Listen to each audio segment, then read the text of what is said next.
What is good, y'all? Happy St. Patty's Day. Hope y'all are having a great one. Today I am sipping on that fine Jameson Irish whiskey, y'all. Let's get to it. I will be going live solo most likely for these next few sessions.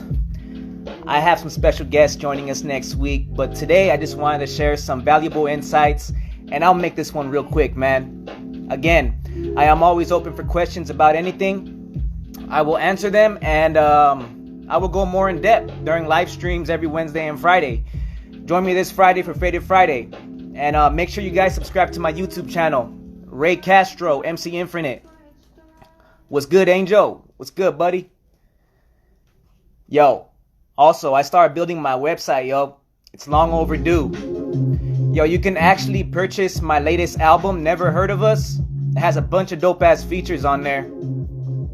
And for a limited time, you could get a free download of my most recent single, OT. So make sure you check that out, y'all. My website link is in the bio. I just started it. I still have some adjustments to make, mcinfinitemusic.com. Make sure y'all check it out. The link is in my bio. Yo, and also, another announcement. Stay tuned for my next music video, Where's It At? It's going to be dropping, man. Going to be dropping real soon, and I'm anxious for it. I'm excited. Friday, March 26th. Make sure y'all stay tuned. Directed by Jose Cruz. Where's It At? Featuring El Monterrey. What's good, Mezcalex? So, let's get into the focus for today's live stream, y'all. I just want to say thank y'all for whoever's tuning in. Thanks for watching. 6 tips for aspiring artists. I will be sharing some valuable insights. I will try to keep it short. So first, I just wanted to say, all artists, be honest with yourself at all times.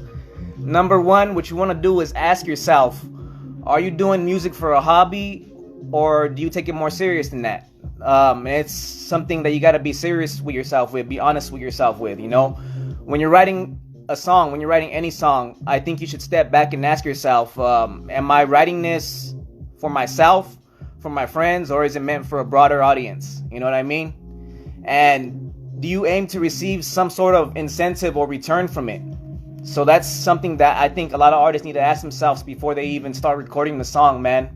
You need to be able to determine how much you will be putting into the song, financially and production-wise, man. There's so many artists, not just young ones, artists of all ages, man, that they go and record.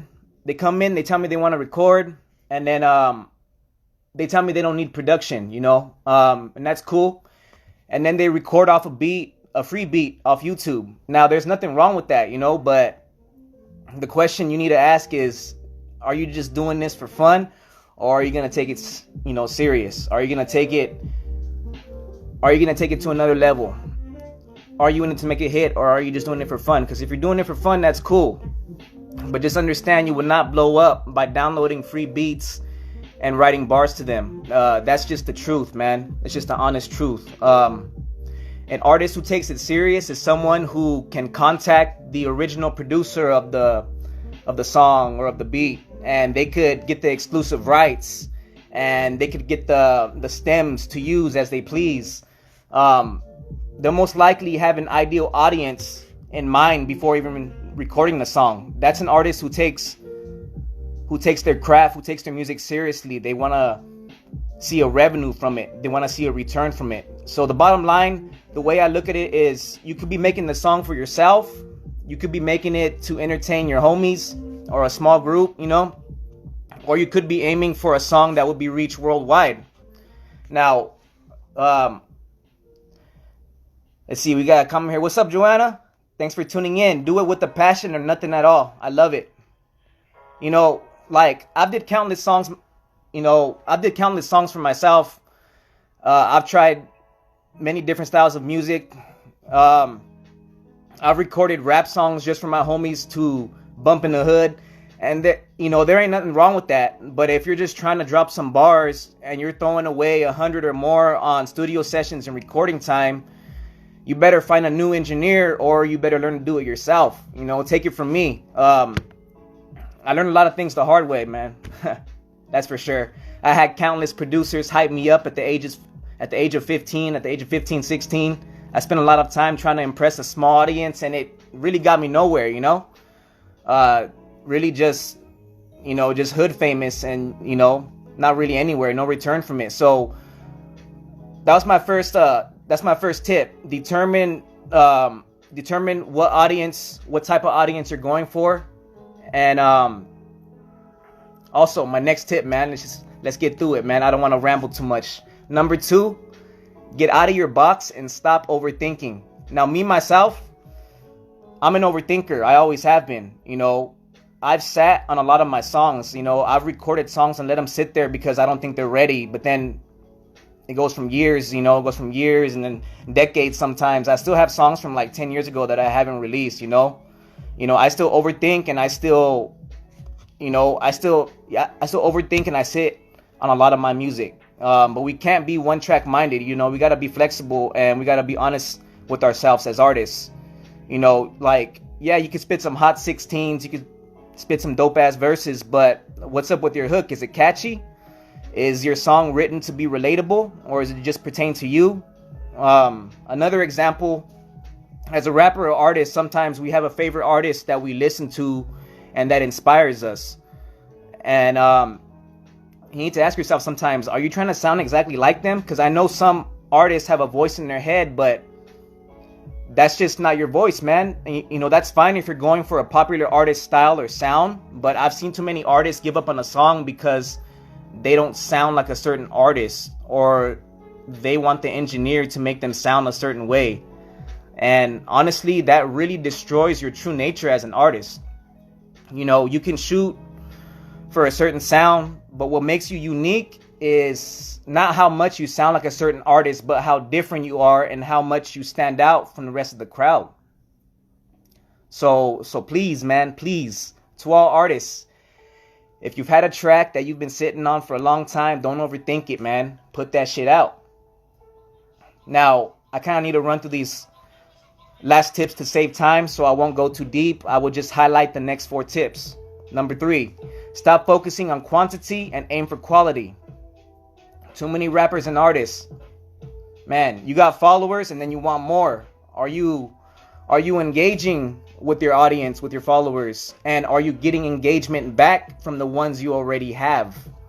And will all the followers you have now go and buy your music or go and sign up for your email list? If you were to have a show, will they go to your show? That's what you need to ask yourself, man. Quality over quantity. Stop focusing on quantity and aim for quality. And then you might have like 10,000 streams on a track or whatever. Congrats. How many of those listeners were converted into fans? How many of them added your song to their playlists? And how many are actually gonna follow you on every platform to keep up with you, you know? Focus more on quality of what you have now instead of going for more. You don't want to go for quantity, go for quality. You want engaging fans. Number 4, yo. Tip number 4. Learn and never stop learning. If you have the opportunity to learn from an experienced mentor, take it right away. That is one thing I've never really had in my life, is a mentor that took me under their wing and was like, hey, you need to do this. This is how you do this. You know, I did a lot of stuff myself, and I learned a lot of stuff the hard way. And, you know, I also missed out on a lot of opportunities too, you know, but I make no excuses, yo. To all young artists, to all artists in general, learn, research, read, practice. Not just music, man, not just music. Practice marketing, learn finances, learn law, etc. All this is going to help you in your career and your life long term, man. Number 5, I'm jumping straight into it. Use social media. Don't let it use you, man. Now, I know most of us are guilty of bringing our phones out all the time. Just boom, frequently. And sometimes we get too attached to our phones. And as artists or as influencers, you're forced to utilize these platforms as much as possible. You know, but in doing so, guys, do not get caught up in the mix. You might be super active, posting your own content, and then find yourself repeatedly check your notifications to see how many likes. How many likes I get? Did anybody comment? Did my follower count go up? Use social media sparingly, man. Let's just leave it at that. It could slow you down at times, and it could be a huge disadvantage and distraction, man. Especially if you're an artist and you're trying to get a session in or something. Your mind is processing all that useless visual content you built up. It probably needs to catch up. Your mind needs to catch up with all that trash it's been absorbing. And at the same time, you're trying to focus on actual work. You know, the time you're scrolling could be time that you could be doing something valuable. You know, so remember this, guys. Your follower count, your likes do not determine the success of you or your music or your fan base. Jumping straight into the last tip, y'all. Number 6. Stop depending on mixing and mastering engineers to make you sound better. What's good, DJ Dance? Thanks for watching, man. Thanks for tuning in, brother. Hope all is well. Last tip, y'all. I'm going to keep it short. Stop depending on mixing and mastering engineers to make you sound better. The quality of your music starts with you. Focus on getting your performance down first. Before even recording, focus on getting your performance down. You should probably have your song memorized, at least most of it for the most part, before you even start recording. From there, focus on getting a clean recording, man. And maybe if you prefer, get at least 3 good takes of each section of the song. You know, however you work. You know, you could comp your vocals, or you could do it all in one take. That's cool too, because it makes everything much easier for you and the engineer. Makes it easier on everybody, you know. But just remember, to all artists, if you're still learning, you're coming up, most of the tweaking, most of the tuning, most of the boosting, etc. is done during the mixing process.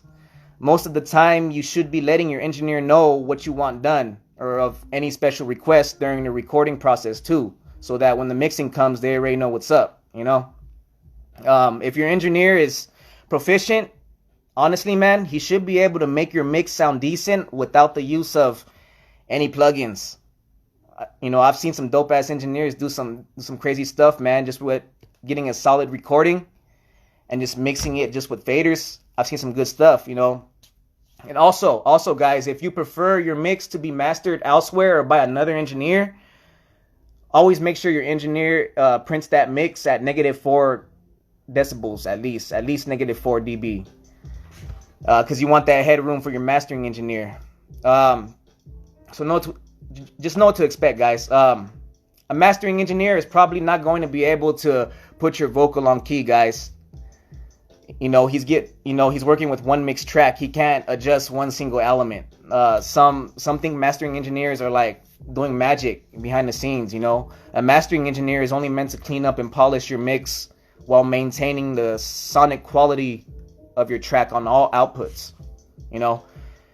So make sure any pitch correction, any special requests, boost or EQ adjustments, anything like that, anything that needs to be done to the individual elements is done during the mixing process. Get that good mix in, y'all, or else you'll be disappointed with your mastering engineer. Train your voice and a clean delivery. I love it, man. You know, that's all it takes sometimes, man. Sometimes a track doesn't even need to be mastered. If you mastered your voice, if you trained it, and you got crystal clear delivery, man, that makes the job super easy on your engineer and your mastering engineer, man. That makes their job 100 times more easier, you know. So I love that you brought that up, DJ Dance. Much love, man. So I'm gonna start cutting it short, y'all.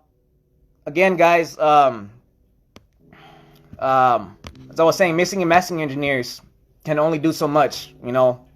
In my opinion, many engineers, they are magicians, you know what I mean? So some do the unspeakable for artists, man. I've seen it happen. The quality and the overall performance of your song starts with you. Perfect your craft. The better your performance is, the better the mix will be. The better the recording is, the better your mixing will be. The better the mix is pretty much determines everything, because your mastering engineer will have an easy job and will just make your stuff sound even cleaner, even clearer. So those are the 7 tips for aspiring upcoming artists. I want to thank everybody who tuned in. Joanna, DJ Dents, Angel. Much love, y'all. Thanks for tuning in. Faded Fridays, we getting into it again.